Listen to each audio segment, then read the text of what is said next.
What's up, guys? Welcome to TFGoose Gaming. I'm TFGoose here with Vendetta. Say hey, Vendetta. Hello. Hello. Yes. And what do we have here today? This is crazy, awesome game that you found. Yes. Yeah. Shovel Knight. This game is awesome, dude. 8-bit platformer. It has like the old school Mario World 3 going on. Yeah, Mario World 3 for the map. It's got a bunch of this is, I mean, obviously, guys, this is a throwback title here, so just enjoy the excellent old school graphics here. But yeah, this has got ties of Mega Man and some you know, even some like sort of, you know, Metroid or Castlevania type stuff. It's got tons and tons and tons of stuff in it. You know, all the best parts of sort of old school games. If you ever played DuckTales on old school NES, the little downward attack, you know, with your shovel sword here will remind you kind of Scrooge's pogo bounce, you know, on his stick, if you ever played that game. So I dig this game a lot. It just came out, you know, this was on, you know, early access for a little bit, and then just got its full release here, I think, this past week, a couple of days back, right? Yeah, just a couple days ago. I mean, this is really, you know, kind of brand new, so. Yeah, so basically, guys, if you don't know what's going on here, I mean, you take the role of very, very, you know, standard sort of a story here. You're this guy, the Shovel Knight. They don't really give you a lot of ammo on why that is, why you're using this shovel. But you and this other character, the Shield Knight, who's the girl, were the protectors of the realm here, and then this enchantress chick, you know, kidnapped her or something and sealed up the realm, and now you are trying to get her back. So that's the whole point, and you go through very Mega Man style, you know, on the Mario World map, though, fighting each of the guys and you know, earning these relics, which you just saw there along the way, and you can use those to help you get through the levels and such. But honestly, I haven't found so far. This is about the halfway point, guys. It's actually coming up on the halfway point of the game. And although I've found the relics to be insanely useful, I wouldn't say that they are 100% required. You know what I mean? Yeah. Because, I mean, if you played, for instance, I mentioned Metroid, or you could even, or certainly Castlevania, or even some, like, old school, like, Zelda and stuff. Some of the things you got, you just flat couldn't complete certain areas.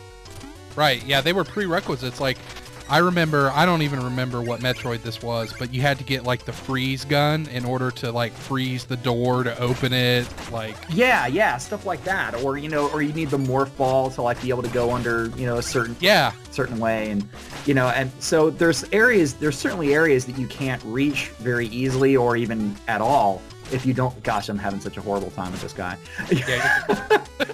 But, yeah, there's certain areas that are kind of a bear, or that you can't get, but it doesn't seem like it's impossible to flat complete the level, or at least any level that I've come across, you know, unless you had a certain item or something. It just makes it more convenient, you know what I mean? Yeah. Or you can earn your way to other treasures along the way. So it's kind of cool that way, because otherwise, though, I mean, your standard attacks there, just the blade, you know, or the downward strike, which you see an awful lot, is good. So as you're going through the level, though, you'll come across those bulbs right there. Those are checkpoints, and those are really key. Yeah, that's something that, you know, like Metroid and whatnot did not have. Yeah, exactly. Checkpoints and saving? What? Yeah. So yeah, that right there, I saw it on my way out that there was a little spot there that you can go through. There's all kinds of little secret areas and everything to find, which makes the game awesome. You know, you'll see a couple of things here. I'm going to use a couple of the relics, actually, to solve this puzzle and get over there and get that chest. The relic I found the most useful by far is this thing called the phase locket, which you'll see me pop it out here, right? Boop, there it is. It makes you invincible for like 2 seconds. Money. You know, and that's it. But it's really, really, really nice, and it comes in handy very much. And this is the fishing, you know, the fishing pole here. Whenever you see those little sparkles at the bottom of the screen, you can actually fish up something and grab something that's worth some money, or even songs, which are like collectibles that you can get in the game, you can sell. That's awesome. You know, there's all kinds of stuff you can pull up. It's really, really cool. So I dig that a lot. But definitely the most useful item I found so far is that phase locket. I think I found that in like the second level or something like that. Or maybe it was the third, but it didn't take long. I learned very quickly that the spikes are insta-death. Yes, they are, as a matter of fact. the spikes are horrible. This little flame wand is actually pretty useful as well. But again, it's one of those things that's not required, but, you know, it's good to have. And this was a little tricky, but made it through.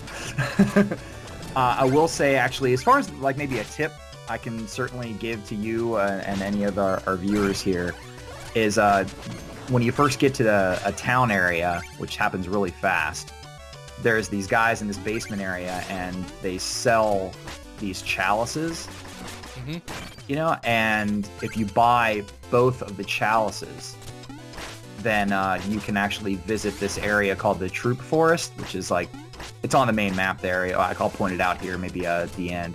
But, you know, it's on the main map, and it's one of the first areas you can get to. You walk in there, and I won't spoil it for you because there's this fantastic encounter that you have there. It's hilarious. You've got to go just to see it. But there's a guy there that'll fill your chalices up, kind of like bottles in Zelda. You know what I mean? Oh, yeah. So it'll be like, you know, health and mana refill, or it'll be like treasure attraction, or my personal favorite is 10 seconds of invulnerability. And you can carry 2, you know, doses, if you will, of any of those potions at a time, which makes the game a lot easier, to be perfectly honest. The combat I haven't found to be particularly horrible, but some of the platforming, some of the puzzles, you know, the actual movement puzzles can be downright insidious. Yeah, I totally agree with that. That is what has killed me more than anything, is the platforming. It's not the combat, because it's not overtly difficult, like you said, but the platforming is, woo, unforgiving. Yeah, it will mess you up. I mean, and it's not like, actually, I saw another review that pretty much pinned this perfectly, but the idea is that it's not that the puzzles are difficult to figure out. Like, you can figure out how you're supposed to move across, you know, but actually doing it, right, you know, having the dexterity to do it is the problem. And this right here, this is a perfect example. I messed this up because I was greedy to try to go after the fishing thing at the bottom, and I didn't realize that the fishing pole would actually kill the snake. Yeah. And now what I should have done is left the room and come back to respawn the snake, but instead I ran over here to get the goodies, and now of course I don't have a way back. Womp, womp, womp. So you're just screwed. So we'll see what happens here when you die, and this is what makes it sort of, you know, kind of like a roguelike, because you lose some of your money there. Oops, bummer. You go back to a checkpoint and you lose some of your money, but it stays in the world. As you'll see, we'll fast forward here. It stays in the world, and if you actually get back to it, you can reclaim it. I just didn't want to show the, you know, the spot we already did here. We'll save a little bit of time. But yeah, if you get back to the bags that you've had still hanging around the world before you die again, then you can reclaim it. It's kind of like, you know, looting your corpse, if you will. Right, yeah. Which is a pretty cool idea. I mean, that's what I really like about this game is, you know, it's kind of designed for the old school, but they've incorporated more modern elements of gaming into it. And it's a really beautifully executed platformer. Yeah, it really is. I mean, it's something that's, you know, a collection of like all of the best parts of some of the games that I grew up with, frankly, you know? Yeah. But without any of the annoying bullcrap, you know? And that's the best part, you know? I mean, they got a great approach with the checkpoint system. I mean, there is something else actually too I should mention on that. You do have the option, I don't know if you know this, you can destroy the checkpoints, and if you do, they spawn money. Like, you can get a bunch of treasure out of the checkpoint bubble. But if you do, did not know that. Yeah, if you like, if I don't do it here, but if you were to swat that globe right there a few times, it would break and it would give you a bunch of stuff. But then that checkpoint is sacrificed. So if you die, you don't get to respawn at that one. You have to go back to the one before it. You know, so and this is a fun little mini boss. The game has these little mini bosses in it, as well as of course the main bosses at the end of the level, and some of these are really interesting. But that's a pretty cool anglerfish. Yeah, isn't it pretty neat? And it's got a little treasure chest on the end. You gotta like that. Yeah, like that's really neat. It's that's very inventive. Yeah, and I like the 8-bit graphics. I mean, I think that looks awesome. Yeah, they did a really good job. But, I mean, and here's where you got to try to figure out, okay, how do I need to hit this thing? It's obviously the glowing chest. I was thinking I could just pound on it from above, and I was taking shots at it, but it took me just a second here to realize, wait a second, that's not actually doing anything. You know what I mean? Yeah, you're just, Yeah, just bouncing, you know. But then you figure it out. You're like, oh, okay, maybe I need to actually just swat it right in the front, and that's obviously doing a lot better. So You got to get out of the way of that charge at the end. So again, phase locket is awesome. You'll see that. Boop, perfect. Nailed it. Such the helpful item. It really is. You know, because you have your health and stuff up there, but your health and your magic, again, those are upgradable things. You'll find various items and be able to buy things with money, you know, to upgrade that as you go along. I'm not particularly swimming. This guy is one of the guys you come across that actually will sell you items. Anytime you're in a main dungeon, there's usually one of these guys buried somewhere in the map. And if you have some money when you get to them, then you can buy the relic, you know, for that level. Generally speaking, it tends to help you in the level that you get it, but it's certainly, again, not required. And if you don't have enough money when you come across it, then once you exit the level, then he'll be selling it. That same guy is in the town, and he'll be selling it in the town. So you can. That's pretty neat. That way you don't really miss out on, say, you know, a relic. Yeah, exactly. Nor would you have to, say, replay the level, you know, which could be, you know, just to go back and get a relic that you weren't able to buy. You know, that would be kind of, you know, bummer. But that'd be a little tedious. Yeah, exactly. You know, so here again, this is another like sort of puzzle room. This is just an extra area. You don't have to come in here. But if you want to come through, you can get some extra loot, which is kind of cool. I was trying very hard to not, you know, bust the bubble platforms there because I didn't know if I was going to need them to get back. This guy is just notoriously terrible. I hate that guy. But I'll bust this one just so I can drop the fishing line and see what else we get out of here. It's cool when it actually, you know, hooks something, you have to press the button. I didn't realize that.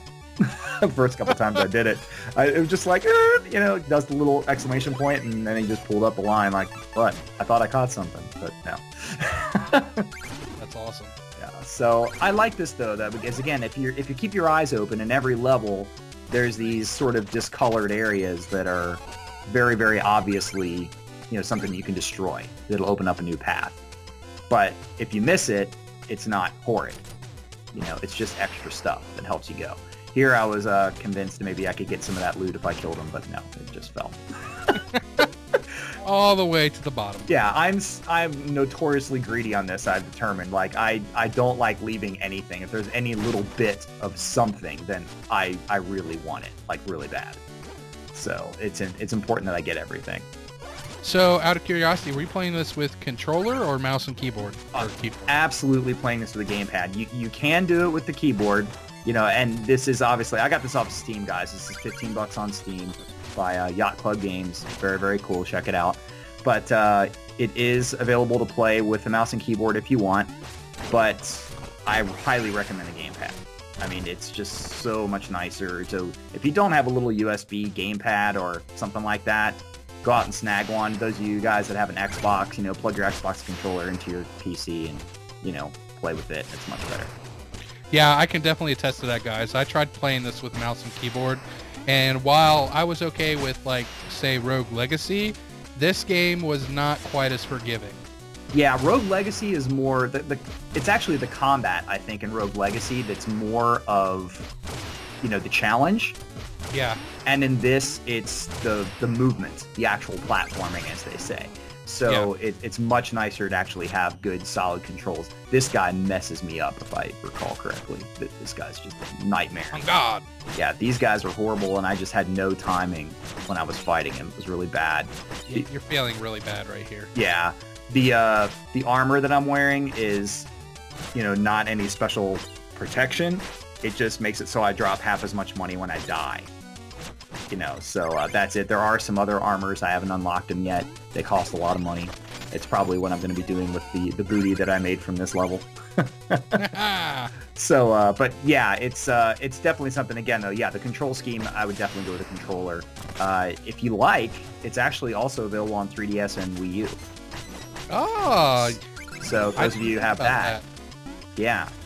Strangely, it's not on, you know, the other two main platforms. It's not on, you know, Xbox One or PS4 or the previous generation. So kind of strange, really. But hey, whatever. Hey, I have my 3DS, and I haven't used that thing since, like, Pokemon. Well, there you have it. So yeah, maybe you can get this on there, and it'll be a little bit simpler. But, you know, from what I can tell, this is seemingly, unless you have some serious problems getting through the game, you're probably going to only have, I'd say, somewhere between like 5 to 8 hours of gameplay, you know, running through the game the first time. But there is a New Game Plus.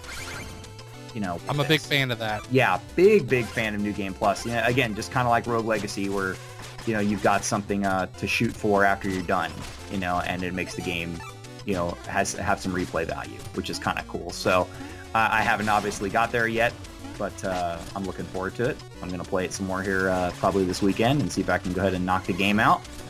And here, unfortunately, oops, yep. Phase lock doesn't save you from falling deaths, so bummer. But as you can see, again, there's the floating bags as we skip forward a little bit. And if you just reclaim those, then you get all the money that you dropped, which is kind of cool. That is pretty cool. Yeah, I like that mechanic. I mean, there's a penalty for death, but it's a recoverable penalty.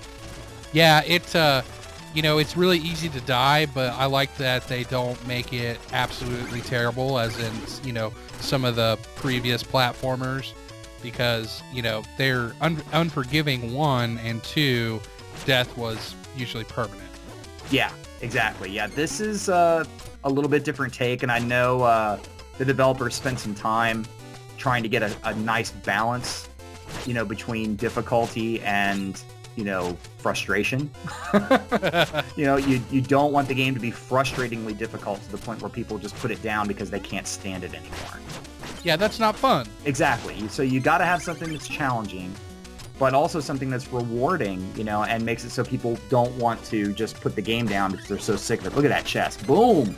Yeah, holy treasure, Batman. All the monies. You know, and I said I don't like to leave anything, but I was just like, I need to get out of this room. Because I almost didn't survive that. I'm low on health. I'm going to go down there and pick up that magic, and then, you know, I don't even feel like dealing with that guy, so just leave. Why not, right? That's right. So this room was kind of fun, I remember, because these guys, the gray slimes you can't kill. For some reason, nothing hurts them. But you can, you know, slam on the little red and purple guys, and when you bash their shell around the room, this happens. Watch this. This is cool. Love that. Clean everything up. Reminds me of the turtle shell from Mario. Man, I'm all about some Nintendo games this session. Exactly. I know. It's like, again, this is very nostalgic. It's like a blast in the past. This was a little text of dexterity here. I can't believe I actually got this on the first run. That is impressive, sir. Yeah, pretty crazy. And then this, we're going to head in here. This is always pretty much a sign that you're headed to the boss. They give you one last checkpoint. Reminds me of Sonic. Yeah, Sonic, Mega Man did the same thing. You'd hit that door, yeah, you know, and you'd run through an area that has like nothing, and then you go through another door, and it's like, okay, well, thanks for that perfect waste of screen space. But it was just designed to tell you, hey, the boss is coming, get ready, you know. Yeah. So equip the trusty phase locket here. This guy was by far the easiest boss I thought so far. I don't really understand. You know, some of the bosses are quite challenging. They're interesting. Their attack patterns are kind of wild, and they're quick and horrible. This dude was pretty much kind of a pushover, in my opinion. Yeah, you've already gotten him down, you know, a little over half, and he hasn't really hit you that much. Yeah, I mean, he does get, well, this is his cool move right here. He sucks you into the chest, and he eats some of your money, which kind of stinks. That's a bummer. But, you know, he's so low, and then I knew I could get him, so I just went, you know, did the old invis trick there, and boom, there he goes. So this is just super cool, though, guys. You got to check this game out. You know, if you got the $15 for it on Steam, pick it up. It's a blast. You know, enjoy it. Look up some other Let's Plays if you like. We'll probably put out some more stuff on this, too, just because it was so much fun. But give it a look-see, and check out any of our other videos here you see at the corners, and check back here soon, guys. We're going to have lots more coming for you. Take care.